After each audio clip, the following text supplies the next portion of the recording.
Bismillahirrahmanirrahim. Assalamualaikum warahmatullahi wabarakatuh. Innal hamdalillah nahmaduhu wa nasta'inuhu wa nastaghfiruhu wa natubu ilaih. Wa na'udzu billahi min syururi anfusina wa sayyiati a'malina. May yahdihillahu fala mudilla lahu wa may yudlil fala hadiyalah. Wa asyhadu an la ilaha illallah wahdahu la syarika lah. Wa asyhadu anna Muhammadan abduhu wa rasuluhu la nabiyya ba'dah. يا أيها الذين آمنوا اتقوا الله حق تقاته ولا تموتن إلا وأنتم مسلمون يا أيها الناس اتقوا ربكم الذي خلقكم من نفس واحدة وخلق منها زوجها وبث منهما رجالا كثيرا ونساء واتقوا الله الذي تساءلون به والأرحام إن الله كان عليكم رقيبا يا أيها الذين آمنوا اتقوا الله وقولوا قولا سديدا يصلح لكم أعمالكم ويغفر لكم ذنوبكم ومن يطع الله ورسوله فقد فاز فوزا عظيما أما بعد فإن أصدق الحديث كتاب الله وخير الهدى هدى محمد صلى الله عليه وسلم شر الأمور محدثاتها وكل محدثة بدعة وكل بدعة ضلالة وكل ضلالة في النار. Para hadirin, para jemaah umrah yang dirahmati oleh Allah Subhanahu wa taala. Insyaallah pada malam hari ini kita masih melanjutkan pelajaran kita dari syarah atau penjelasan hadis-hadis Al-Arba'in An-Nawawiyah, yaitu 42 hadis yang dikumpulkan oleh Al-Imam Nawawi rahimahullah.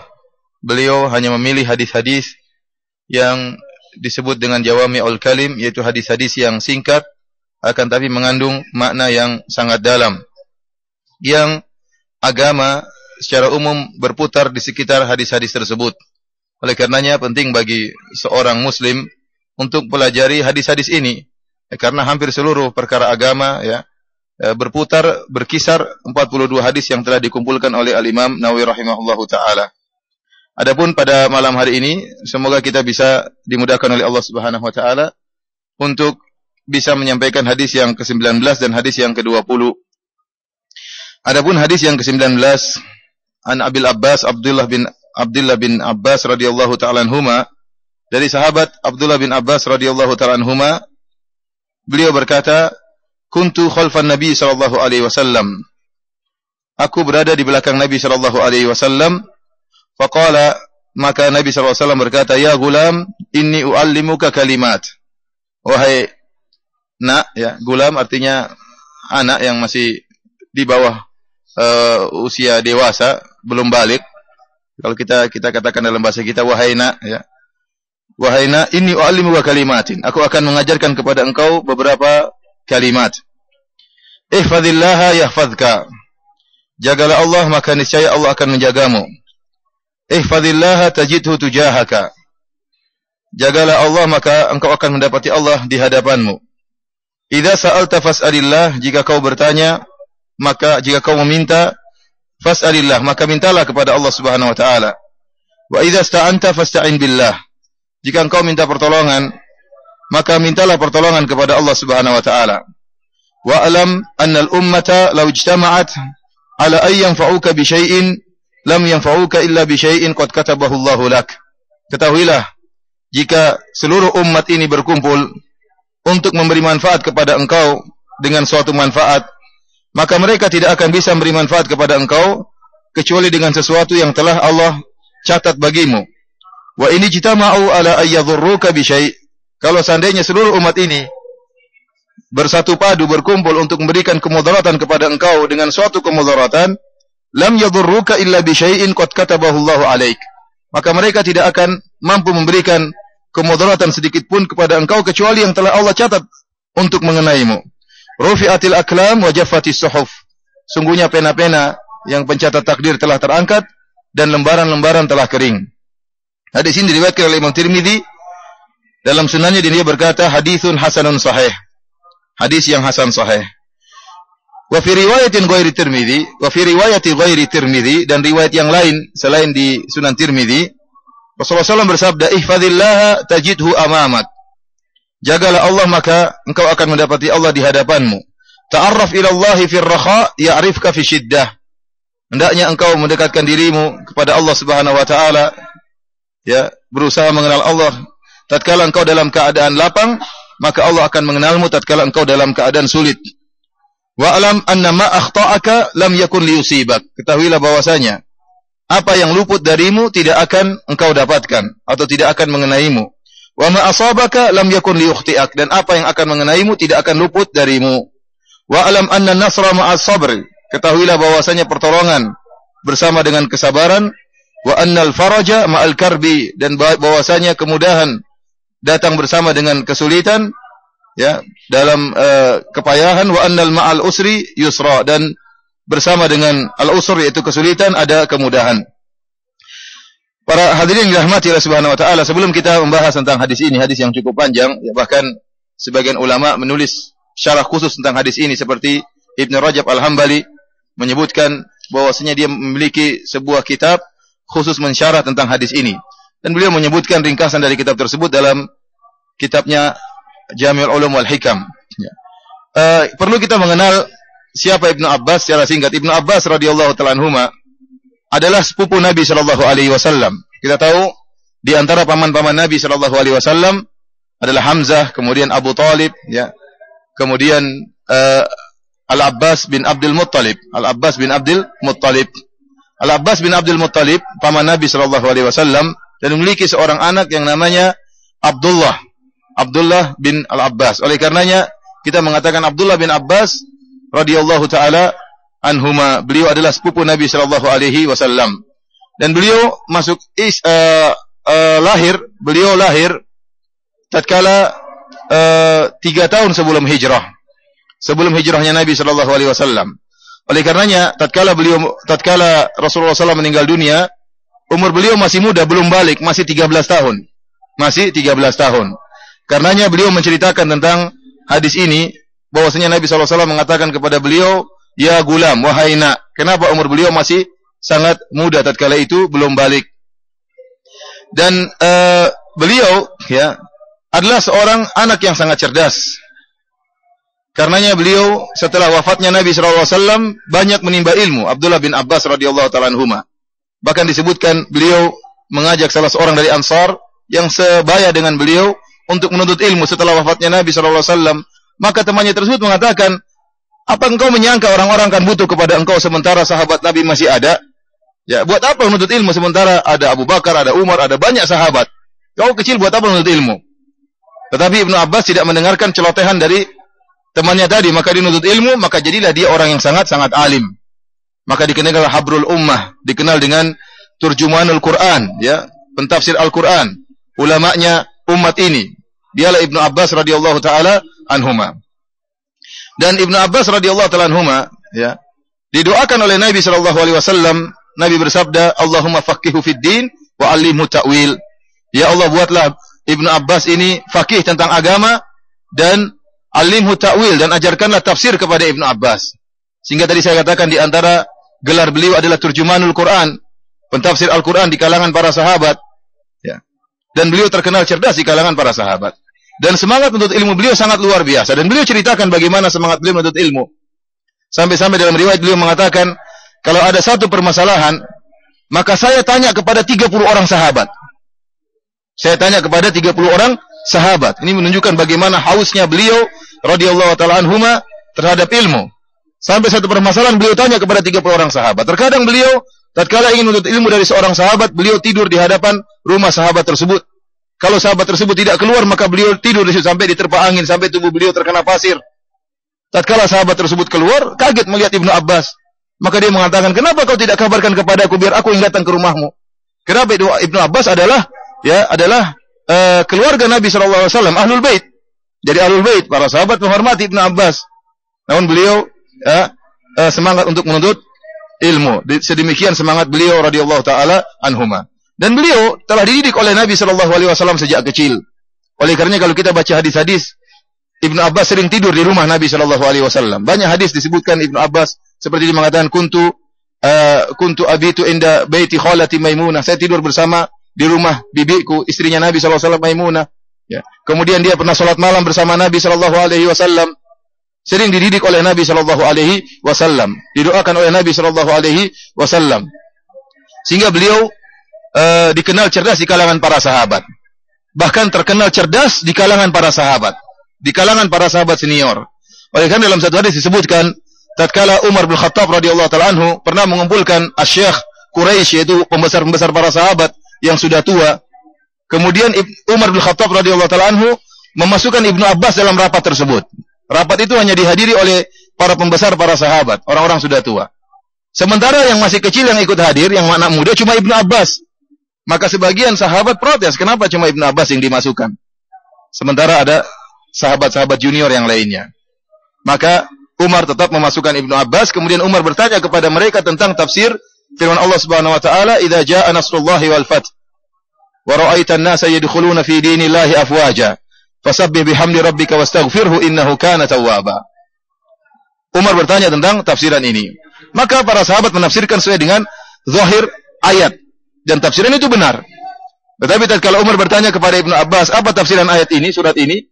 Maka Ibnu Abbas mengatakan surat ini adalah berita akan kematian Nabi sallallahu alaihi wasallam. Ini menunjukkan bagaimana tajamnya pandangan ya Ibnu Abbas radhiyallahu taala anhu. Dia mengatakan surat yang menjelaskan tentang kemenangan Islam adalah pertanda Nabi akan meninggal dunia. Kenapa? Karena kalau Islam sudah menang, kemudian kaum orang-orang berbondong-bondong masuk dalam Islam, maka tugas Nabi sudah selesai. Kalau tugas Nabi sudah selesai, waktunya dia akan dipanggil oleh Allah Subhanahu wa taala. Maka tafsiran ini disetujui oleh Umar bin Khattab radhiyallahu taala anhu sesuai dengan apa yang disampaikan oleh Ibnu Abbas radhiyallahu taala anhuma. Oleh karenanya tatkala terjadi keributan peperangan antara Ali bin Abi Thalib dengan orang-orang Khawarij, tatkala orang-orang Khawarij ya mengkafirkan Ali bin Abi Thalib dan mengkafirkan Muawiyah dan mengkafirkan orang-orang yang setuju dengan tahkim ya. Maka berkumpullah orang-orang Khawarij, entah berapa puluh ribu orang, 40.000 atau lebih ya. Maka tatkala itu Ali bin Abi Thalib mengutus Ibnu Abbas untuk berdialog dengan mereka. Kenapa? Karena Ibnu Abbas cerdas. Maka yang diutus untuk berdialog dengan orang-orang Khawarij siapa? Ibnu Abbas. Padahal dia sahabat junior. Dia sahabat junior. Maka Ibnu Abbas datang dengan berpenampilan pakaian yang indah.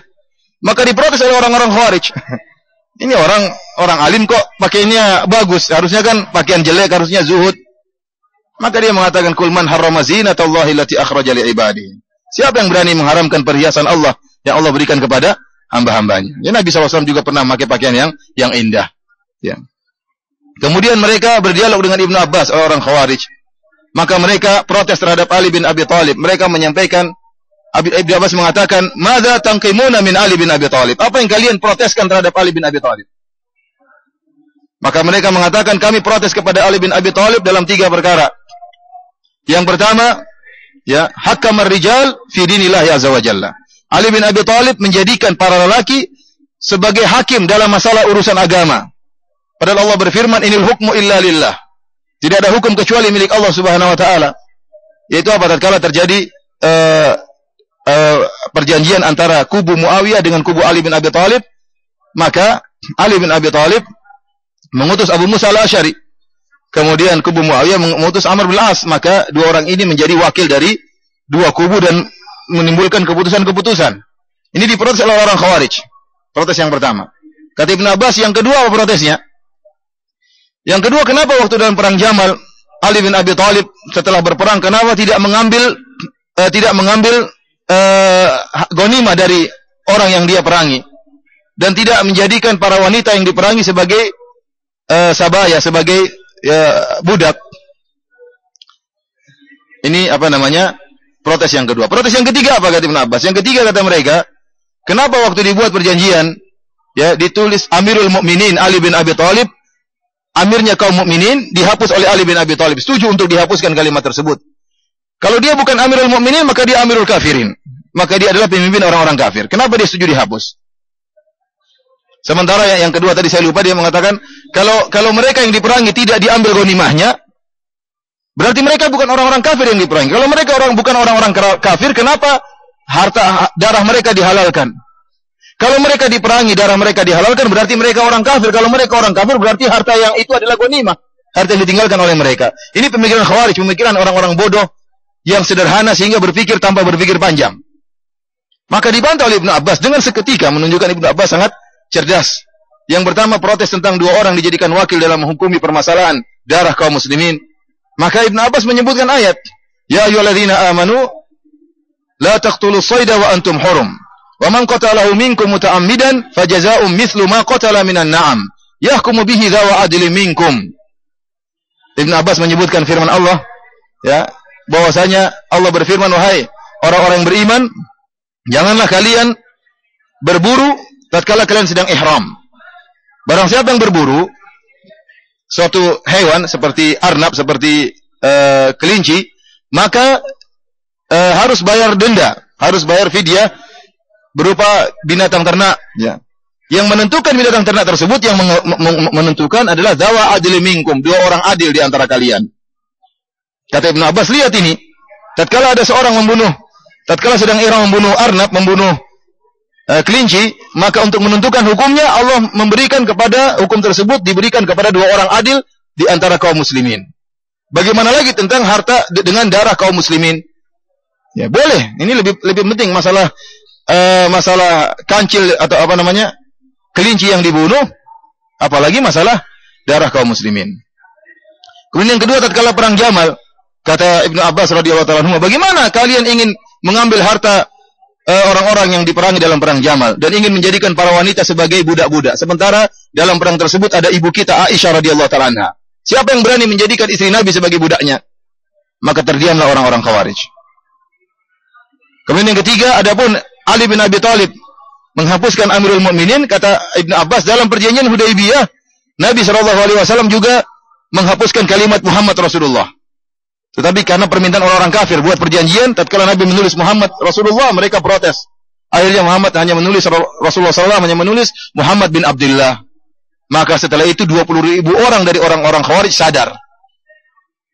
Ini menunjukkan cerdasnya Abdullah bin Abbas radhiyallahu taala anhuma. Oleh karenanya para hadirin rahmati Allah Subhanahu wa taala, barang siapa yang sering bergaul dengan kitab-kitab tafsir, terutama tafsir-tafsir yang bersanad seperti tafsir Ibnu Jarir At-Tabari, ya, demikian juga ringkasannya seperti tafsir Ibnu Katsir atau Durrul Mansur, Suyuti, mereka akan dapati banyak sekali nukilan-nukilan dari Ibnu Abbas dalam masalah tafsir.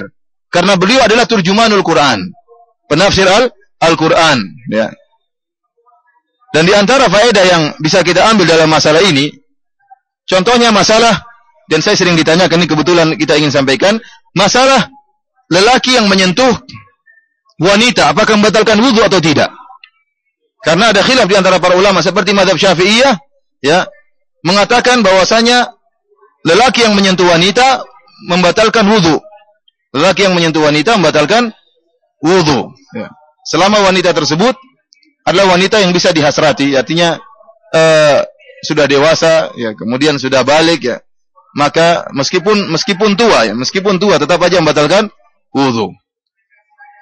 Hanya saja mereka khilaf tentang wanita yang mahram, bagaimana membatalkan wudu atau tidak. Yang dikuatkan oleh banyak ulama Syafi'iyah bahwasanya kalau menyentuh wanita yang mahram seperti istri atau adik atau bibi, maka tidak membatalkan wudu. Hanya membatalkan wudu wanita yang mungkin dihasrati selain daripada yang mahram. Dan ini tentunya sangat menyulitkan para jemaah haji atau jemaah umrah yang sedang tawaf di Ka'bah. Ya, kalau menyentuh istri mungkin bisa, tapi sulit untuk juga terhindar dari menyentuh wanita yang selain mahram kita. Tiba-tiba datang wanita senggol kita, ya kita nggak mau nyenggol tapi kita tersenggol. Ya. Oleh karenanya bagaimana? Menurut mazhab Syafi'i batal wudunya. Ya. Namun kalau kita lihat tafsiran Ibnu Abbas, antum bisa lihat tafsiran Ibnu Abbas. Ibnu Abbas menafsirkan aula mastumun nisa, karena mazhab Syafi'iyah berdalil dengan firman Allah aula mastumun nisa, atau kalian menyentuh wanita. Zahir dari ayat tersebut menyentuh wanita. Ternyata menyentuh wanita di sini ditafsirkan oleh Ibnu Abbas adalah berjima, berhubungan dengan apa? Dengan wanita, dengan istrinya. Itu yang batalkan wudu. Tapi Allah menggunakan kinayah, bahasa kiasan dengan menyentuh. Dan ini banyak dalam Al-Quran, seperti Allah mengatakan min qabli an tamassuhunna, sebelum kalian menyentuh mereka, maksudnya sebelum kalian bergaul dengan mereka. Jadi lams sama dengan mas dalam bahasa Arab artinya menyentuh. Namun dalam Al-Quran lams dan mas maknanya adalah berhubungan. Dan ini diantaranya yang mengkuatkan bahwasanya hanya sekedar menyentuh tidak membatalkan wudu. Tetapi yang membatalkan wudu adalah jika berhubungan dengan istri, dan ini pendapat Abdullah bin Abbas radhiyallahu taala anhuma, mufassir para sahabat. Para hadirin rahmatillah subhanahu wa ta'ala, kita masuk dalam pembahasan hadis yang sedang kita bahas pada malam hari ini. hadis ke-19. Rasulullah sallallahu alaihi wasallam suatu saat berjalan dan di belakang Nabi ada Ibnu Abbas. Ibnu Abbas menceritakan, kuntu khalfan Nabi. Aku di belakang Nabi sallallahu alaihi wasallam. Apakah dalam kondisi berjalan Ibnu Abbas di belakang Nabi ataukah di atas tunggangan? Artinya Ibnu Abbas dibonceng oleh Nabi sallallahu alaihi wasallam. Dan terlalu banyak sahabat yang pernah dibonceng oleh Nabi sallallahu alaihi wasallam, terutama sahabat-sahabat kecil. Ya, seperti Hasan dan Husain, kemudian Ibnu Abbas, Fadl bin Abbas, Usamah, ya. Banyak sahabat-sahabat kecil yang pernah dibonceng oleh Nabi sallallahu alaihi wasallam, sampai ada suatu buku yang menulis tentang 30 sahabat yang pernah digonceng oleh Nabi sallallahu alaihi wasallam. Menunjukkan tawadhu'nya Nabi sallallahu alaihi wasallam, ya. Kalau kita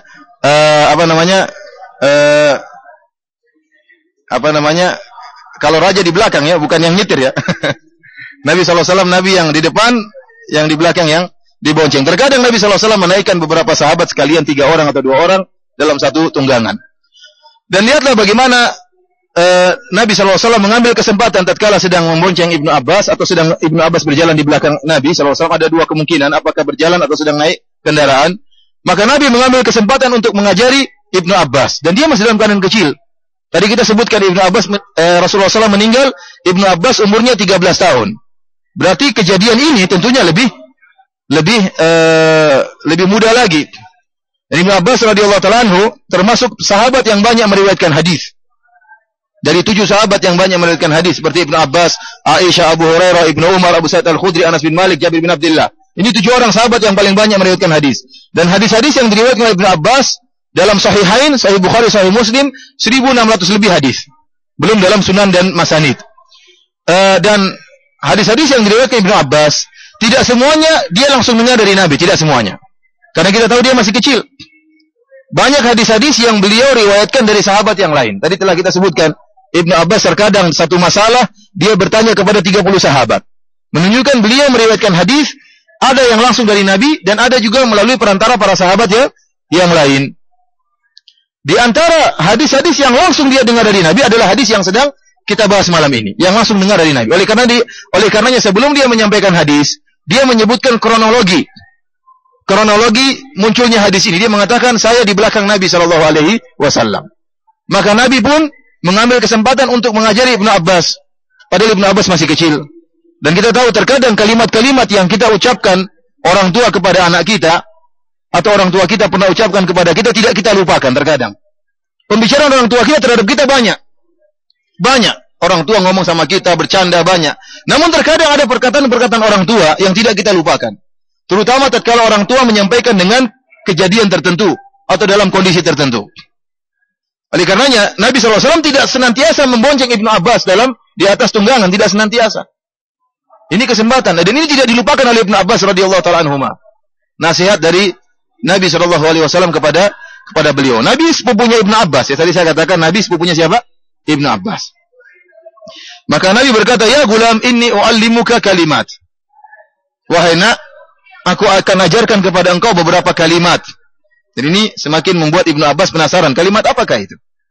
Oke, saya ingatkan kepada para orang tua, sesekali kita sampaikan nasihat kepada anak kita meskipun masih umur 7 tahun, 8 tahun, dalam kondisi tertentu lagi bermain-main misalnya, dia tidak akan lupakan. Di antara banyak pembicaraan kita ada nasihat kita yang masuk dalam hatinya. Seperti nasihat Nabi SAW kepada Ibnu Abbas. Apa kalimat-kalimat tersebut? Kata Nabi, ihfazillah yahfazka. Jagalah Allah, niscaya Allah akan menjagamu. Apa yang dimaksud dengan menjaga Allah? Artinya menjaga perintah-perintah Allah, menjauhi diri dari larangan-larangan Allah Subhanahu wa taala. Dan ini diantara salah satu tafsiran dari firman Allah Subhanahu wa taala, "Hadza ma tu'aduna likulli awwabin hafiz. Man khasyiyar rahmana bil ghaibi wa jaa'a biqalbin munib." Kata Allah Subhanahu wa taala, inilah ya surga yang dijanjikan kepada likulli awwabin hafiz. Setiap orang yang senantiasa kembali kepada Allah dan hafiz, yaitu menjaga. Ada 2 tafsiran dari kalimat menjaga ini yang dijanjikan oleh Allah surga. Menjaga artinya menjaga perintah-perintah Allah, ya, sehingga dia tidak melanggar perintah-perintah Allah. Dan yang kedua, menjaga dosa-dosa yang pernah dia lakukan. Dia ingat. Di antara sikap terpuji, seorang tidak lupa dengan dosa-dosanya. Dosa-dosa yang dia lakukan dia ingat, sehingga membuat dia senantiasa beristighfar kepada Allah Subhanahu wa taala. Karena kebanyakan orang Kalau sudah berdosa lupa dengan dosanya. Kalau kebaikan dia ingat. Saya pernah ini. Tapi dosa-dosa sering dia lupakan. Dan ini terbukti pada kita kalau kita tanya. Ya. Sudah berapa orang yang pernah kita gibah, kita akan lupa. Berapa orang pernah kita gibah. Padahal gibah dosa besar. Siapa yang pernah kita gibahi lupa. Terlalu banyak yang kita gibahi. Di antara pujian Allah adalah likulli awwabin hafiz, bagi setiap orang yang hafiz. Hafiz adalah satunya mengingat dosa-dosanya sehingga dia beristighfar, satunya adalah menjaga dirinya, menjalankan perintah-perintah Allah Subhanahu wa taala dan menjauhi larangannya. Maka Allah mengatakan, Nabi SAW mengatakan, yahfazka, kalau engkau menjaga dirimu untuk menjalankan perintah-perintah Allah dan menjauhi larangannya, maka Allah akan menjagamu. Allah akan menjagamu. Al-jaza' min jinsil amal. Balasan sesuai dengan perbuatan. Engkau menjaga, maka engkau akan dijaga. Engkau menjaga, maka engkau akan dijaga. Dan para ulama menyebutkan, di antara bentuk-bentuk menjaga Allah, artinya menjaga perintah-perintah Allah seperti menjaga salat. Allah berfirman, hafizu ala salawati wa salatil wusta. Jagalah salat-salat 5 waktu, terutama salat yang tengah, yaitu salat asar. Di antara salat-salat yang paling penting adalah salat subuh dan salat asar. Rasulullah SAW mengatakan, man shallal bardaini dakhalal jannah. Barang siapa yang salat 2 salat ini, salat subuh dan salat asar, masuk surga. Nabi SAW mengatakan, man shallal fajr fi jamaah fahuwa fi dhimmatillah. Barang siapa yang salat subuh berjamaah, maka dia di bawah penjagaan Allah Subhanahu wa taala. Oleh karenanya, seorang berusaha menjaga salat bagaimanapun kondisinya, jangan sampai tinggalkan salat. Ini di antara perkara yang hendaknya paling utama untuk dijaga. Di antaranya menjaga anggota tubuh agar tidak melakukan kemaksiatan. Dalam hadis Nabi SAW mengatakan, istahyu minallahi haqqal haya. Hendaknya kalian malu kepada Allah dengan malu yang sesungguhnya. Para sahabat bertanya, apa malu yang sesungguhnya? Al-istihya minallah an tahfadhar ra'sa wa ma wa'a. Wa an tahfadhal batan. Ya. Kata Nabi SAW, engkau menjaga kepalamu, ya, dan apa yang ada di dalam kepalamu. Artinya menjaga pendengaran, menjaga penglihatan, menjaga lisan, dan menjaga perut dan apa yang di perut tersebut, yaitu kata para ulama, jangan sampai makan makanan yang haram. Demikian juga menjaga kemaluan. Ini di antara yang perlu dijaga. Ya, karena penglihatan, pendengaran, ya, inna sam'a wal basara wal fuada kullu ulaika kana anhu mas'ula. Semuanya penglihatan, pendengaran dan hati akan dimintai pertanggungjawaban oleh Allah Subhanahu wa taala. Seorang yang menjaga pandangannya, maka dia akan dijaga oleh Allah Subhanahu wa taala. Allah mengatakan, ya, kullil mu'minina yaghuddu min absarihim wa yahfadhu furujahum. Dzalika azka lahum. Innallaha khabirum bima yasnaun. Kata Allah Subhanahu wa taala, katakanlah kepada orang-orang yang beriman untuk menundukkan pandangan-pandangan mereka dan menjaga kemaluan mereka. Dan penjagaan kemaluan tidak akan sempurna kecuali dengan menjaga pandangan. Seorang akhirnya tidak bisa menjaga kemaluannya tatkala dia tidak bisa menjaga pandangannya. Awal dari fitnah adalah pandangan. Oleh karenanya Allah mulai dengan mengatakan, yaghuddu min absarihim. Hendaknya mereka menundukkan pandangan-pandangan mereka. Dan Allah mengatakan di akhir ayat, kata Allah, innallaha khabirum bima yasnaun. Sungguhnya Allah mengetahui tentang apa yang mereka lakukan. Kenapa? Karena tatkala seorang tidak menjaga pandangan, mungkin hanya dia yang tahu dia tidak menjaga pandangan. Orang lain tidak tahu. Orang melirik, tatkala dia sedang duduk-duduk sama teman-temannya, dia melirik melihat hal yang haram, teman-teman duduknya tidak mengetahui. Tapi Allah tahu. Oleh karena Allah mengatakan, innallaha khabirum bima yasnaun. Allah mengetahui tentang apa yang dilakukan oleh mereka. Ya'lamu kha'inatal a'yun wa ma tukhfis sudur. Allah mengetahui pengkhianatan lirikan mata. Oleh karenanya di antara hal yang bisa membuat kita dijaga oleh Allah adalah jaga pandangan, jaga kemaluan. Kemudian juga menjaga jangan sampai kita makan makanan yang haram. Maka Allah akan menjaga kita. Kata para ulama, sebagaimana Ibn Rajab Al-Hambali, Allah menjaga seorang hamba yang menjaga perintah Allah Subhanahu wa taala dalam 2 perkara. Pertama, menjaga dunianya, yang kedua menjaga agamanya. Menjaga dunianya yaitu dijaga hartanya, dijaga keluarganya, dijaga dirinya. Lahu mu'aqibatun min baini yadayhi wa min khalfihi yahfazunahu min amrillah. Ayat ini di antara tafsiran para salaf dan di antara tafsiran para ulama, lahu mu'aqibatun, bagi dia para malaikat yang ada di depan dan di belakang dia menjaga. Yahfazunahu min amrillah. Malaikat tersebut menjaga dia dengan perintah Allah Subhanahu wa taala. Sehingga sering kita dapati atau kita dengar orang yang tiba-tiba ya tatkala seperti ada firasat seakan-akan dia ingin masuk jurang dalam kegelapan, tahu-tahu ada firasat suruh berhenti. Kemudian dia berhenti, ternyata benar di depannya ada jurang. Seperti ada firasat. Atau dia tertidur ya. Naik mobil tahu-tahu tertidur, tiba-tiba dia terjaga langsung injak rem. Dan ini sering kejadian seperti ini. Artinya Allah jaga dia. Dia tidak mampu untuk menjaga dirinya. Kenapa Allah jaga dia? Karena dia menjaga perintah Allah Subhanahu wa taala. Dijaga dirinya, dijaga keluarganya, hartanya, anak-anaknya dijaga oleh Allah Subhanahu wa taala. Demikian juga dijaga agamanya. Sehingga diberi petunjuk oleh Allah Subhanahu wa taala kalau ada perkara-perkara yang bisa menjerumuskan dia dalam maksiat, dijauhkan oleh Allah Subhanahu wa taala. Dijauhkan. Tempat-tempat sana atau ada teman-teman yang buruk seperti ada firasat, dia tidak mau main sama mereka. Allah yang jaga. Dia pergi ke suatu tempat itu bisa membuat dia terjerumus dalam kemaksiatan, maka Allah jaga, memalingkan hatinya. Bahkan penjagaan Allah Subhanahu wa taala berlanjut sampai kepada anak-anak. Sebagaimana sering saya sampaikan, firman Allah Subhanahu wa taala ya, wa kana abuhuma salihah. Ya, sungguhnya ayah daripada kedua anak yatim ini adalah ayah yang saleh. Kisah tatkala Nabi Khidir dan Nabi Musa alaihi wassalam, ya, Nabi Khidir kemudian menegakkan tembok, ya. Sehingga Nabi Musa bertanya, "Kenapa kau tegakkan tembok tersebut?" Kata Nabi Khidir alaihi salam, ya, "Wa ammal jidaru, ya, fakana li gulamaini yatimaini fil madinati wa kana tahtahu kanzul lahumā wa kana abuhuma salihah." Adapun tembok tersebut di bawahnya adalah milik dua anak yatim. Yang di bawah tembok tersebut ada harta. Ya.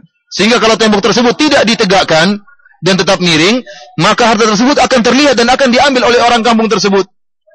Maka Nabi Khidir ingin menjaga agar harta tersebut dijaga. Untuk anak-anak yang masih kecil ini, kalau mereka sudah besar, mereka bisa ambil harta tersebut. Kenapa dijaga? Kata Nabi Khidir, wa kana abuhuma salihah. Karena ayah daripada dua anak yatim ini adalah ayah yang soleh. Dan para ulama menyebutkan, yang dimaksud dengan ayah mereka berdua adalah kakek ketujuh mereka. Kakek ketujuh mereka. Jadi Allah jaga orang soleh ini sampai 7 turunan. Allah jaga. Oleh karenanya, Ibnul Musayyib rahimahullahu ta'ala, dia mengatakan kepada anaknya, "Inilah azidanna fi salati min ajlik." Wahai putraku, saya akan tambah rakaat salat saya karena engkau, demi engkau. Saya banyak salat ini supaya Allah jaga kamu. Supaya Allah jaga kamu. Oleh karena para hadirin yang dirahmati Allah Subhanahu wa taala, barang siapa yang ingin dijaga dirinya, dijaga keluarganya, dijaga anak-anaknya, apalagi di zaman sekarang, terlalu banyak perkara yang bisa menjerumuskan anak-anak kita dalam kemaksiatan. Maka jaga perintah-perintah Allah Subhanahu wa taala. Jaga pandangan kita, jaga lisan kita. Jangan sampai kita melakukan hal yang haram, maka niscaya anak kita akan dijaga oleh Allah Subhanahu wa taala. Sebagaimana saya sampaikan, sering juga saya sampaikan bagaimana Al-Imam Al-Bukhari ayahnya ya mengatakan tatkala akan meninggal dunia, saya tidak mengetahui dari seluruh hartaku ada sesuatu yang syubhat. Tidak pernah ayah dari Al-Imam Al-Bukhari makan sesuatu yang syubhat, apalagi memberikan makanan tersebut kepada anak-anaknya. Lihatlah anaknya jadinya Al-Imam Al-Bukhari. Ayahnya sangat menjaga, tidak pernah makan sesuatu yang syubhat sama sekali. Tidak pernah mengambil harta dari sesuatu yang syubhat sama sekali. Oleh karenanya, barang siapa yang menjaga Allah, maka dia akan dijaga oleh Allah Subhanahu wa taala. Para ulama menyebutkan, di antara perkara yang paling penting untuk membutuhkan penjagaan Allah Subhanahu wa taala adalah tatkala seorang akan meninggal dunia. Ini sangat butuh penjagaan Allah Subhanahu wa taala. Sebagaimana nanti akan kita singgung tatkala kita menyebutkan riwayat yang lain. Kita lanjutkan sebelum kita menyebut akan hal tersebut. Kemudian kata Nabi sallallahu alaihi wasallam, "Ihfazillaha tajidu tujahaka." Jagalah Allah, maka engkau akan dapati Allah di hadapanmu. Artinya Allah akan senantiasa membantumu. Idza sa'alta fas'alillah. Jika kau meminta, maka mintalah kepada Allah Subhanahu wa taala. Seorang dilatih untuk senantiasa minta kepada Allah, dan seorang dilatih untuk tidak suka minta kepada manusia. Kata Nabi sallallahu alaihi wasallam, "La tazalul mas'alatu bi ahadikum hatta ya'tiya yaumal qiyamah wa laysa 'ala wajhi mus'atu lahmin." Akan senantiasa seorang minta-minta dan minta-minta sampai dia datang pada hari kiamat, tidak ada segumpal daging pun yang ada di wajahnya. Kenapa? Tidak ada rasa malunya. Minta terus, sedikit sini minta tolong, sedikit sini minta tolong. Sedikit-sedikit berharap kepada orang lain. Sedikit-sedikit berharap kepada orang lain. Seorang berusaha untuk senantiasa berharap kepada Allah Subhanahu wa taala. Kita boleh minta tolong kalau memang orang tersebut punya kemampuan untuk menolong. Tetapi usahakan hati kita ikatkan kepada Allah Subhanahu wa taala. Kalau bisa tidak minta tolong, tidak usah minta tolong. Oleh karenanya para sahabat mengatakan bayana Rasulullah sallallahu alaihi wasallam, atau para sahabat membayat Rasulullah sallallahu alaihi wasallam ala alla yasalu an-nasa syai'an. Mereka membayat Nabi sallallahu alaihi wasallam dengan persyaratan mereka tidak meminta kepada manusia apapun. Sampai-sampai disebutkan para perawi hadis bahwasanya tatkala ada seorang sahabat yang cemetinya jatuh, maka dia tidak mengatakan nawilni, ambilkan cemeti tersebut, tidak. Mereka turun ambil sendiri. Padahal perkara yang mudah. Minta tolong sebentar cuma orang ambilkan, dia tidak mau, sahabat tidak mau. Dia berusaha untuk ngambil sendiri. Untuk mempraktekkan baiat mereka. Mereka membaiat Nabi untuk tidak meminta kepada manusia apapun. Dan ini perkara yang harus dibiasakan. Harus dibiasakan. Berusaha untuk tidak mengharapkan bantuan dari orang lain. Tentunya berbeda tatkala seorang jadi bos, punya pegawai, ya, punya anak buah, tentunya berbeda. Karena dia menggaji, nggak jadi masalah. Dia menggaji pegawai tersebut. Yang kurang bagus adalah meminta sebagai sahabat teman, karena seakan-akan kita punya hutang budi. Artinya kita diajari supaya kalau bisa tidak punya hutang budi sama orang lain. Sehingga hati kita benar-benar terikat kepada Allah Subhanahu wa taala. Bahkan dalam hadis yang diperselisihkan sanadnya, ada yang mengatakan hadisnya qawi, ada yang mengatakan hadisnya dhaif. Nabi SAW mengatakan, liyas'ala ahadukum rabbahu hatta syirakana alihi idzan qata'. Hendaknya seorang meminta kepada Allah Subhanahu wa taala sampai berdoa kepada Allah meskipun untuk tali sendalnya yang putus. Hendaknya dia minta kepada Allah, dia biasakan berdoa kepada Allah Subhanahu wa taala. Dan inilah yang diajarkan oleh Nabi sallallahu alaihi wasallam. Antum lihat, doa-doa yang diajarkan Nabi sangat banyak. Mau keluar rumah, mau kemana, diajarkan kita berdoa. Senantiasa hati kita tergantung kepada Allah Subhanahu wa taala. Sampai dalam perkara apapun, jangan ragu-ragu untuk apa? Minta kepada Allah Subhanahu wa taala. Inni lima anzalta ilayya min khairin faqir. Diucapkan oleh Nabi Musa alaihissalam. Inni lima anzalta ilayya min khairin faqir. Kenapa Nabi Musa kelaparan disebutkan? Nabi Musa tatkala pergi dari Mesir sampai ke Madian, kemudian dia berada di bawah pohon, dia kelaparan. Kemudian dia berdoa kepada Allah, ya Allah aku lapar. Berilah rezeki kepada aku. Dan Allah kabulkan. Setelah itu dia diundang makan oleh seorang di Madian. Yang tadi dua anaknya dibantu oleh Nabi Musa, dua putrinya dibantu oleh Nabi Musa alaihissalam. Makanya seorang senantiasa berdoa kepada Allah, dan Allah akan mendatangkan orang yang membantu dia. Allah akan mendatangkan orang yang menawarkan bantuan kepada dia. Tapi dia mintanya kepada Allah, jangan kepada mereka. Nah, kalau orang minta kepada manusia, dia akan merendahkan dirinya. Seorang berusaha untuk tidak merendahkan dirinya kepada orang lain. Tapi minta kepada Allah Subhanahu wa taala. Meskipun meminta bantuan hukumnya boleh, ya. Ini hanya sekedar derajat yang tinggi yang Nabi SAW ajarkan kepada Ibnu Abbas, sebagaimana Nabi ajarkan kepada para sahabat yang lainnya. Meminta kepada orang lain selama dia mampu untuk melakukannya, maka hukumnya boleh, ya. Namun jangan keseringan, karena tadi orang yang senantiasa minta pertolongan kepada orang lain, maka datang pada hari kiamat dalam keadaan wajahnya tidak memiliki daging sama sekali. Kemudian kata Nabi SAW, fa idza sta'anta fasta'in billah. Jika engkau minta pertolongan, maka minta pertolongan kepada Allah Subhanahu wa taala, tawakal kepada Allah Subhanahu wa taala. Setelah itu Nabi SAW menyebutkan tentang masalah takdir. Kata Nabi, wa'lam annal ummata law ijtama'at. Ketahuilah Ibnu Abbas. Ini Ibnu Abbas masih kecil, tapi didoktrin oleh Nabi SAW, diajarkan suatu akidah yang sangat penting. Ibnu Abbas masih kecil. Wahai Ibnu Abbas, ketahuilah, kalau seluruh umat ini bersatu padu untuk memberikan kemanfaatan kepada engkau, maka tidak akan bisa mereka berikan manfaat kepada engkau kecuali yang telah ditetapkan oleh Allah. Walau ijtama'u, kalau mereka bersatu padu ala ayyadhurruka bi syai'in, mereka bersatu padu untuk memberikan kemudaratan kepada engkau, maka mereka tidak akan bisa memberikan kemudaratan kecuali yang telah dikehendaki oleh Allah Subhanahu wa taala. Dan ini banyak kita dengar kisah-kisah seperti ini. Contohnya saja, contohnya seorang presiden atau raja yang dia terkena penyakit yang ringan. Penyakit yang mungkin bukan ringan, tapi penyakit itu banyak dialami oleh orang-orang miskin dan sembuh. Namun sang raja tidak sembuh. Padahal dia mendatangkan seluruh dokter untuk menyembuhkan dia. Seluruh ahli didatangkan, berobat sana sini. Namun meninggal juga. Sementara orang miskin mungkin cuma satu dokter yang tidak terkenal sembuh. Kenapa? Karena semuanya diatur oleh Allah Subhanahu wa Ta'ala.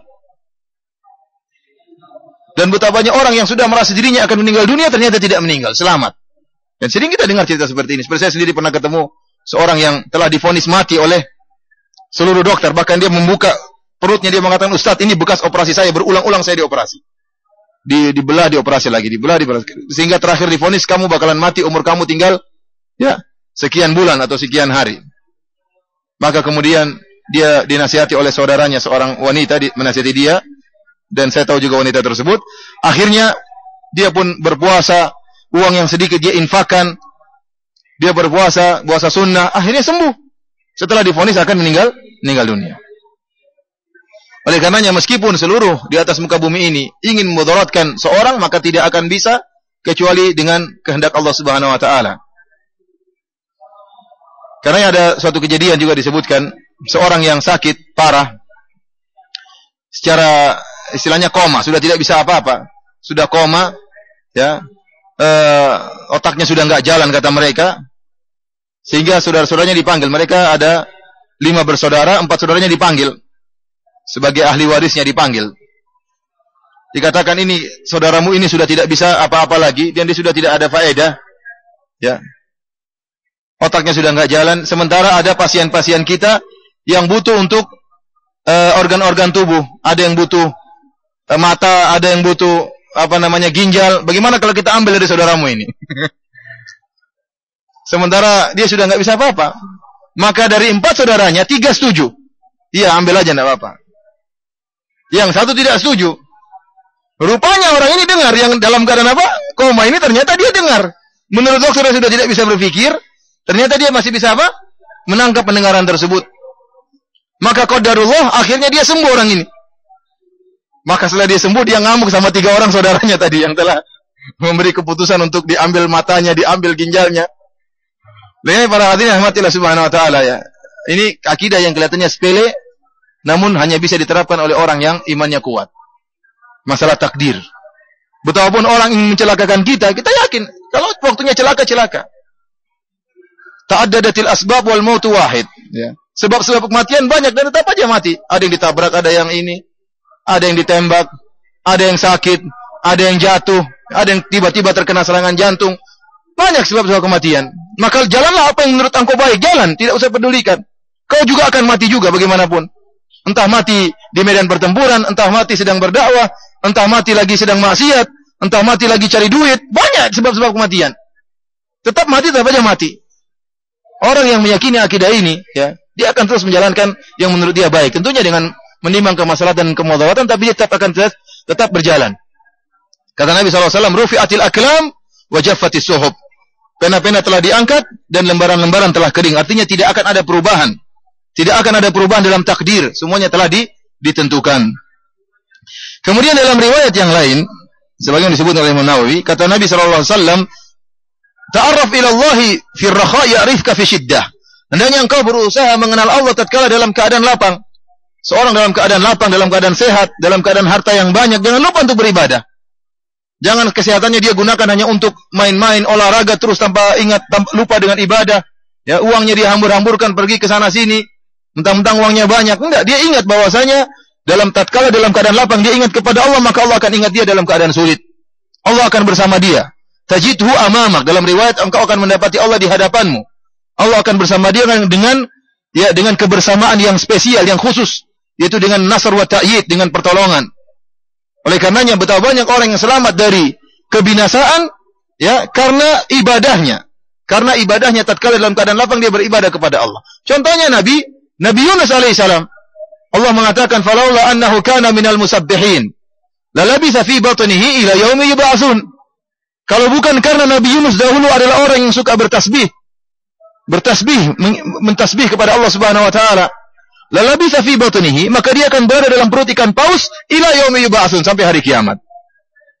Tatkala dimakan oleh ikan paus, ditelan oleh ikan paus, dia mengatakan la ilaha illa anta subhanaka inni kuntu minadh dhalimin. Maka dia berdoa kepada Allah Subhanahu wa taala, Allah selamatkan dia. Kata Allah, kenapa? kalaulah dia dahulu bukan termasuk orang-orang yang senantiasa bertasbih. Kenapa? Karena dia dulu suka bertasbih, maka Allah tolong dia. Allah tolong dia dalam keadaan sulit. Sebagaimana kisah 3 orang yang masuk dalam goa. Tiba-tiba namanya orang terkena musibah. Siapa di manusia yang tidak pernah menghadapi kesulitan? Setiap kita pasti pernah mengalami kesulitan. Banyak kesulitan yang pernah kita hadapi. Oleh karenanya, tatkala kita dalam keadaan mudah beribadah, dalam keadaan lapang, kita ingat kepada Allah. Uang lagi banyak, kita berinfak. Lagi sehat, kita sholat malam. Lagi sehat, kita puasa. Nanti dalam keadaan sulit, Allah akan bersama kita. Allah akan bantu. Ini sudah janji Allah Subhanahu wa Ta'ala. Lihatlah bagaimana 3 orang yang masuk dalam goa, tiba-tiba goa tersebut tertutup, musibah. Maka mereka pun berdoa kepada Allah Subhanahu wa Ta'ala. Yang satu bertawasul dengan berbakti kepada orang tua, yang satu bertawasul dengan meninggalkan perbuatan zina, yang satu bertawasul karena amanahnya memberikan gaji kepada pekerjanya, maka Allah bukakan pintu goa mereka tersebut.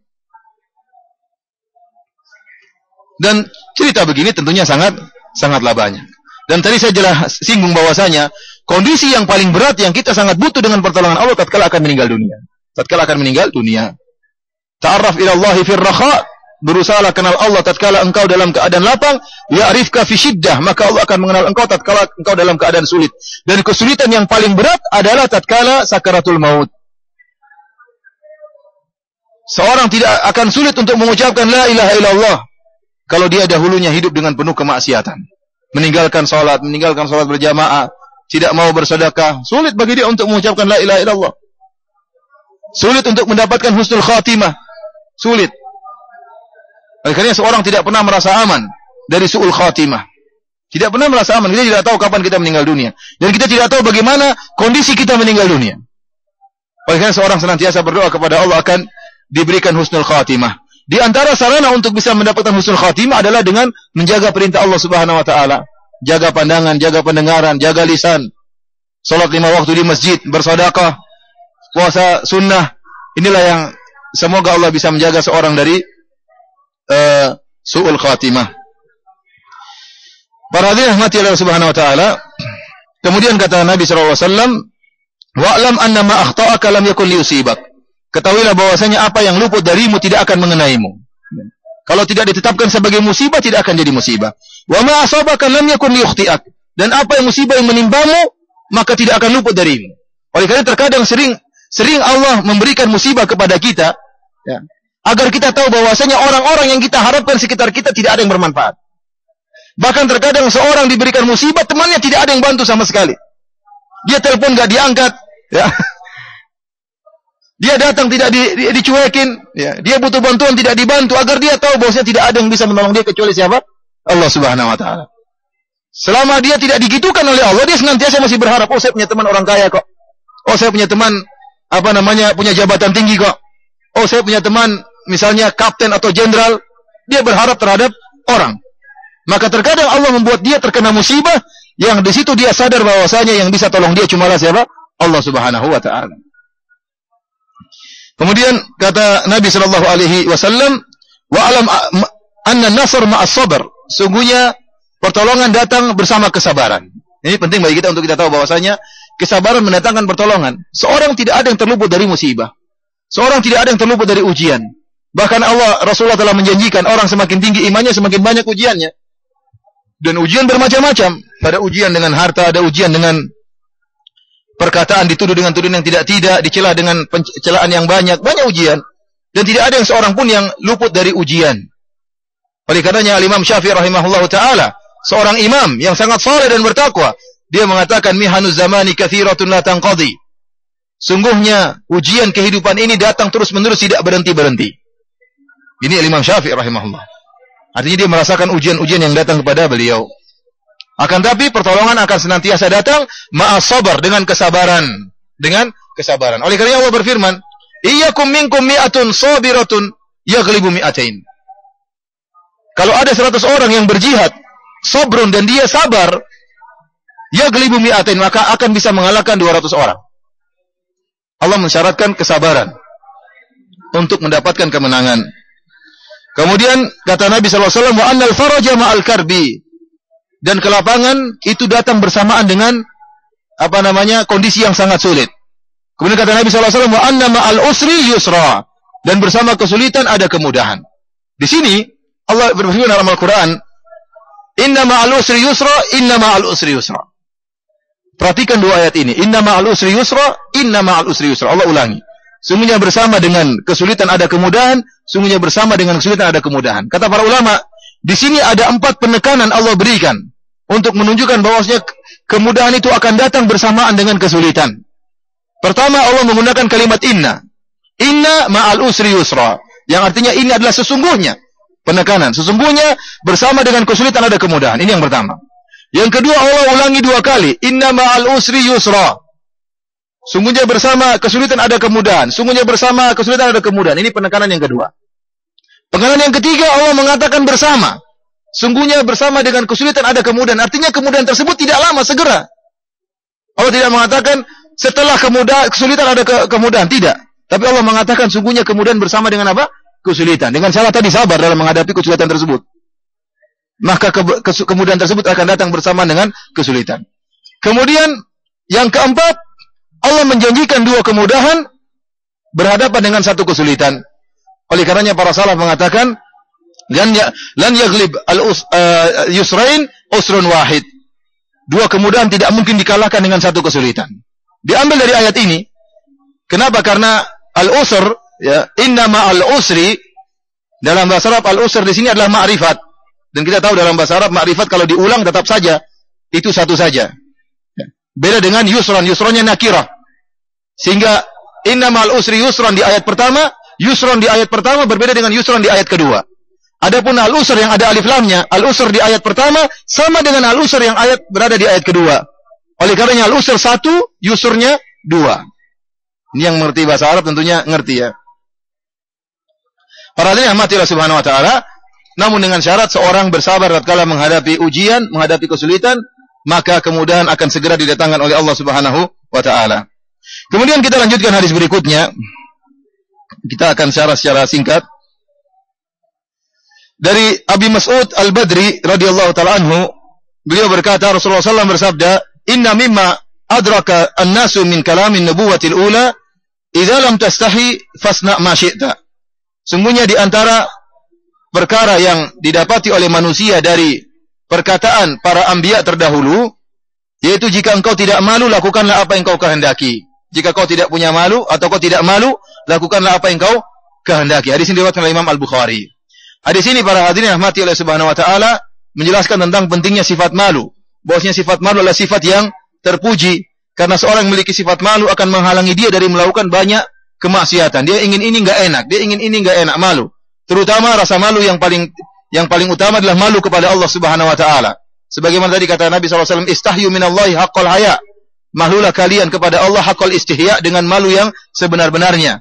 Dan kata para ulama, malu bisa ada 2 model. Pertama, malu tersebut merupakan sifat jibiliyah. Ada orang yang memang sifatnya pemalu, ya. Sejak dia lahir kemudian perangai dia memang pemalu, sedikit-sedikit malu, mau ini malu, enggak enak, pekeu dan macam-macamnya. Yang kedua, malu yang diusahakan. Orang ini lahir mungkin tidak punya malu atau kurang malu, ya. Berani, pede, malunya kurang. Tetapi dia bisa menumbuhkan rasa malunya terhadap Allah Subhanahu wa taala, ya, dengan mencermati atau mengamati, merenungkan firman-firman Allah Subhanahu wa taala. Dia tahu bahwasanya Allah Maha melihat. Dia tahu bahwasanya Allah menugaskan para malaikat untuk mencatat. Dia tahu bahwasanya malaikat senantiasa bersama dia. Dimanapun dia berada, malaikat senantiasa bersama dia, ya. Sehingga apapun maksiat yang dilakukan akan dicatat oleh malaikat. Dan dia tahu bahwasanya bumi yang dia pijak akan menjadi saksi bagi dia di hari kiamat kelak. Sehingga timbul rasa malunya kepada Allah Subhanahu wa taala. Dan dia tahu bahwasanya Allah Maha mengetahui apa yang dia lakukan. Ini rasa malu bisa ditanam, bisa dipupuk. Seorang berusaha memupukkan rasa malu dia terutama kepada Allah Subhanahu wa taala. Kemudian adapun malu, ya, sebagaimana dalam hadis bahwasanya malu adalah cabang dari keimanan. Kata Nabi sallallahu alaihi wasallam, wal haya'u syu'batun min syu'abil iman. Bahwasanya rasa malu merupakan salah satu cabang dari cabang-cabang keimanan. Bahkan disebutkan dalam hadis ini, kata Nabi sallallahu alaihi wasallam, inna mimma adraka an-nasu min kalamin nubuwatil ula. Di antara perkara-perkara yang didapati oleh manusia dari perkataan para anbiya terdahulu. Ini menunjukkan sifat malu telah diajarkan oleh seluruh para nabi. Bukan cuma Nabi Muhammad yang mengajarkan kita untuk memiliki sifat malu. Bahkan seluruh para anbiya sebelumnya alaihi wassalatu wassalam, mereka juga mengajarkan sifat malu. Dan ini di antara ajaran para anbiya yang disepakati oleh seluruh anbiya, yaitu sifat malu. Makanya Nabi mengatakan, inna mimma adrakan nasu min kalamin nubuwatil ula. Di antara perkataan para anbiya yang terdahulu, yang diketahui oleh manusia adalah, idza lam tastahi fasna ma syi'ta. Jika kau tidak malu, maka lakukan apa yang kau kehendaki. Maksud dari hadis ini, ada dua tafsiran di kalangan para ulama. Yang pertama, idza lam tastahi fasna ma syi'ta. Jika kau tidak malu, maka lakukanlah apa yang kau sukai. Ini adalah tahdid, adalah ancaman. Kalau kamu enggak punya malu, bikin aja. Maksudnya begitu. Seperti Allah berfirman, "I'malu ma syi'tum, innahu bima ta'maluna basir." Lakukanlah apa yang kalian lakukan. Tapi ingat, Allah Maha melihat. Faman syaa'a falyu'min wa man syaa'a falyakfur. Inna a'tadna lidh-dhalimina naran ahata bihim suradiquha. Kata Allah Subhanahu wa taala, barang siapa yang ingin kafir silakan kafir. Barang siapa yang ingin beriman silakan beriman, tetapi kami siapkan neraka jahanam bagi orang-orang zalim. Jadi perkataan Allah silakan kafir bukan perintah tapi ancaman. Seperti Allah mengatakan, lakukanlah kalian kehendaki, ancaman, tapi ingat Allah Maha mengetahui. Sama seperti hadis ini, idza lam tastahi, kalau kau tidak punya malu, lakukan apa yang kau kehendaki. Ini tafsiran pertama dari hadis ini. Tafsiran kedua dari hadis ini dengan makna yang terpuji. Kalau yang pertama adalah tercela, yang kedua terpuji. Idza lam tastahi, artinya kalau memang tidak ada sesuatu yang perlu kau malukan, maka lakukan. Kalau tidak ada sesuatu yang perlu kau malukan, maka lakukan. Contohnya nuntut ilmu. Enggak perlu malu. Bertanya kepada ustaz punya masalah, enggak perlu malu. Ini perkara tidak harus dimalukan. Maka bertanya, ngapain malu? Mau melamar akhwat, malu. Gimana melamarnya kalau apa namanya? Seperti ini tidak perlu dipermalukan. Oleh karena jangan kita terhalang dari suatu perkara yang memang tidak perlu dipermalukan. Contohnya melamar misalnya, atau bertanya kepada ustaz, atau nuntut ilmu. Oleh karena Nabi mengatakan, idza lam tastahi fasna ma syi'ta. Kalau memang tidak ada sesuatu yang kau permalukan, maka lakukanlah, tidak usah ragu-ragu. Tapi kalau engkau malu, maka tinggalkan. Kalau ini menimbulkan kemaluan, maka tinggalkan. Demikianlah para hadirin rahmati Allah Subhanahu wa taala apa yang bisa kita sampaikan pada kesempatan kali ini. Selanjutnya kalau ada yang bertanya, maka saya persilahkan.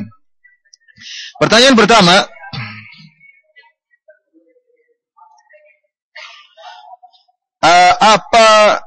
apa ini? Nas dari ibadah badal umrah, mohon penjelasannya. Dan apa syarat-syaratnya? Masalah haji atau umrah untuk orang yang sudah meninggal dunia, maka ini ijma ulama. Tidak ada yang mengingkari kecuali ahlul bid'ah. Sebagaimana Al-Imam Syaukani rahimahullah menyebutkan dalam Nailul Autar. Kenapa? Karena memang kita punya hukum asal, ya. Wa alaysa lil insani illa ma sa'a.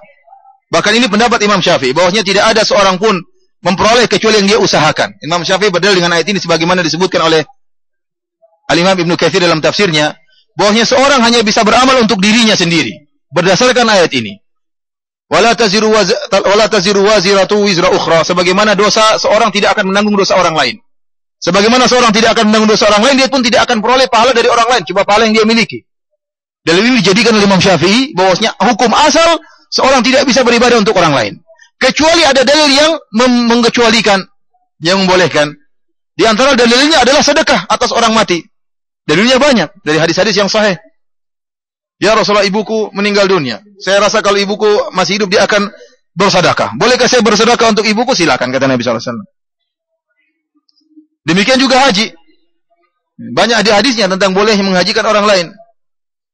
Bahkan tatkala masih hidup, apalagi sudah meninggal dunia, tatkala masih hidup, tidak bisa apa-apa pun boleh dihajikan. Nanti kita akan sebutkan syaratnya orang yang boleh dihajikan. Dari sini Al-Imam Syafi'i rahimahullah dalam kitabnya Al-Um menyebutkan bahwasanya 3 perkara yang bermanfaat bagi orang yang sudah meninggal dunia. Yang pertama haji. Yang haji dan umrah. Yang kedua adalah sedekah, dan yang ketiga doa kepada orang yang sudah meninggal dunia. Selain daripada 3 perkara ini khilaf di antara para ulama. Contohnya mengirimkan pahala bacaan Quran. Imam Syafi'i mengatakan tidak sampai. Tetapi banyak ulama Syafi'i mengatakan sampai. Imam Syafi'i mengatakan tidak sampai karena enggak ada dalilnya. Karena tatkala tidak ada dalilnya, kembali kepada hukum asal. Wa alaysa lil insani illa ma sa'a. Seorang tidak memperoleh kecuali apa yang dia usahakan. Dan ini pendapat Al-Imam Syafi'i rahimahullah ta'ala. Oleh karena saya anjurkan kepada para ikhwan yang ingin berbuat baik kepada orang yang sudah meninggal dunia, terlebih-lebih lagi ayah dan ibunya, maka lakukanlah perkara-perkara yang disepakati oleh para ulama, supaya dia tidak masuk dalam perkara yang dikhilafkan. Di antaranya haji dan umrah, sedekah, dan mendoakan orang tua. Tatkala dalil-dalil tentang haji, badal haji diperbolehkan, maka umrah juga diperbolehkan. Di antara bentuk haji adalah misalnya haji qiran atau haji tamattu. Dan haji tamattu adalah haji yang menggandengkan antara haji dan umrah.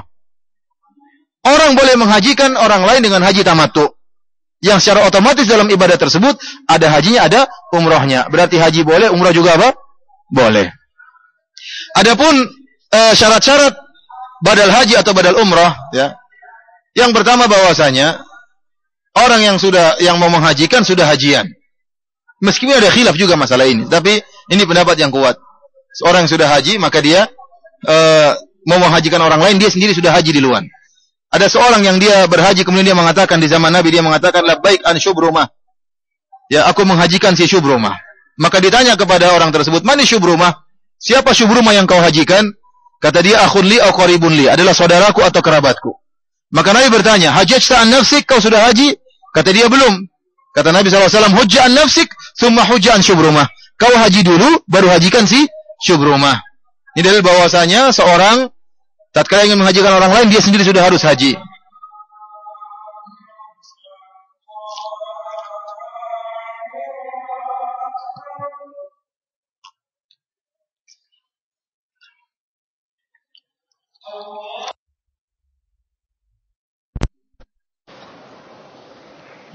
Jadi syarat yang pertama, dia sudah haji terlebih dahulu. Yang kedua, yang dihajikan harus dalam kondisi tidak mampu. Yang tidak mampu ini ada dua kondisi. Pertama, sudah meninggal dunia. Dan yang kedua, belum meninggal dunia, tapi secara kedokteran dia sudah tidak mampu lagi untuk berhaji. Contohnya sudah sangat tua. Tidak mungkin lagi untuk naik pesawat. Ya. Berbahaya bagi kondisinya. Dalam hadis ada seorang wanita mengatakan, "Ya Rasulullah, inna faridatal haji ala nasi adrakat abi. Syekhan kabiran la yathbutu ala rahilah." Wahai Rasulullah, sungguhnya kewajiban haji telah mengenai ayahku yang sudah tua dan tidak bisa berada di atas tunggangan. Kalau naik onta bakalan jatuh. Bolehkah saya menghajikannya? Kata Nabi, boleh. Ini berarti kalau orang sudah sangat tua atau sudah sakit parah yang menurut dokter sulit untuk disembuhkan, ya, komplikasi misalnya, maka orang ini meskipun masih hidup boleh dihajikan. Kemudian yang perlu diingatkan, sekali haji buat satu orang aja, ya. Jangan satu orang hajikan 100 orang. Ini kejadian yang menyedihkan dan sering orang-orang Indonesia ketipu di sini. Bahkan ada sebagian orang yang ngaku sebagai mahasiswa. Ini kadang jual nama mahasiswa Madinah ini. Mahasiswa, ternyata dia ngumpulin orang. Dia hajikan 30 orang, bayangkan. Satu orang 1.000 real sudah 30.000 real. Padahal tidak boleh, satu orang cuma boleh menghajikan apa? Satu orang. Oleh karenanya, jangan kita saking terlalu semangat beribadah sehingga ditipu mau-mau aja. Ya. Kemudian pertanyaan berikutnya, bolehkah umrah beberapa kali dalam satu kali perjalanan dengan hari berbeda? Niat beda, misalnya diniatkan untuk orang tuanya. Umrah berulang-ulang tidak dianjurkan. Yang sunnahnya seorang sekali safar sekali umrah, dan ini yang dikerjakan oleh Nabi dan para sahabatnya. Sementara Nabi dan para sahabatnya lebih semangat untuk beribadah daripada kita. Lebih semangat untuk beribadah daripada kita, namun mereka tidak mengulang-ulangi umrah. Oleh karenanya ada khilaf di antara para ulama tentang hukum mengulang-ulangi umrah. Ada yang melarang, ada yang menganjurkan, dan ada yang mengatakan boleh namun tidak dianjurkan. Saya sendiri condong pada pendapat boleh namun tidak dianjurkan. Artinya seorang kalau ingin benar-benar umrah karena rindu untuk umrah, ya bukan karena ada iming-iming atau enggak enak sama orang lain atau karena macam-macam, ya. Maka kalau dia mau umrah silakan, namun ini bukan yang afdal. Yang paling afdal adalah khairul huda huda Muhammadin sallallahu alaihi wasallam. Sebaik-baik petunjuk Nabi sallallahu alaihi wasallam. Dan Nabi sekali safar sekali umrah. Ya. Dan alhamdulillah pintu-pintu ibadah banyak, bisa ngulang-ulangi tawaf. Mengulang-ulangi tawaf itu sepakat ulama boleh. Salat, berbanyak salat di sana. Adapun mengulang-ulangi umrah tidak dikerjakan oleh Nabi dan para sahabatnya. Dan sebaik-baik petunjuk Nabi sallallahu alaihi wasallam. Apakah larangan mandi setelah ihram? Adakah larangan mandi setelah ihram karena khawatir ada bulu rambut yang rontok? Ya, pada dasarnya tatkala kita sedang ihram, ya tidak perlu kita mandi kecuali kalau memang mengganggu mengganggu gatal atau bagaimana, ya boleh mandi, tapi jangan pakai sabun yang wangi. Jangan pakai sabun yang wangi. Asalnya tidak perlu kita mandi. Perjalanan cuma sebentar. Perjalanan cuma apa? Sebentar dari Madinah menuju Mekah. Ya tidak perlu mandi kecuali memang kalau gatal atau enggak enak, enggak bisa khusyuk dalam ibadah, ini lain cerita. Ada maslahat yang lebih besar, ya, maka boleh mandi namun tidak boleh memakai sabun yang wangi. Ya. Adapun misalnya ada bulu yang jatuh atau rambut yang rontok, maka ini bukan keinginan kita. Sebagaimana para ulama bolehkan kalau ada kepala gatal boleh digaruk meskipun nanti rambutnya ada yang rontok. Karena dilarang kita mencabut rambut, tidak boleh. Tapi kita bukan sengaja mencabut rambut, tapi kita sedang menggaruk. Ya. Ya, misalnya seorang lari-lari kemudian rambutnya berjatuhan, ya ini juga tidak jadi masalah, ya. Karena dia bukan sengaja untuk mencabut rambutnya. Terutama ibu-ibu yang mungkin terkadang butuh mandi, ibu-ibu yang mungkin lagi tatkala ihram dari Madinah kemudian datang bulan, sehingga dia harus menunggu di Mekah beberapa hari. 1 minggu sampai haidnya hilang, ya, sampai bersih, baru kemudian dia langsung tawaf dan sa'i. Tidak perlu ke mikot lagi, langsung tawaf dan sa'i. Karena dia mikotnya dari sini, dari mana? Bir Ali. Seperti ini mungkin kita bilang dia silakan mandi karena dia butuh waktunya terlalu lama, sampai seminggu. Dia boleh ganti baju, dia boleh mandi, tapi jangan pakai minyak wangi.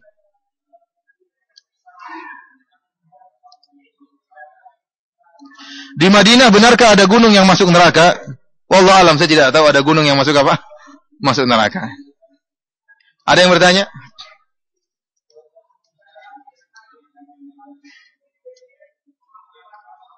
Kalau tidak ada maka sampai di sini saja apa yang saya sampaikan. Insyaallah kita lanjutkan besok, ya. Subhanakallah bihamdik asyhadu alla ilaha illa anta astaghfiruka wa atubu ilaik. Wabillahi taufik. Assalamualaikum warahmatullahi wabarakatuh.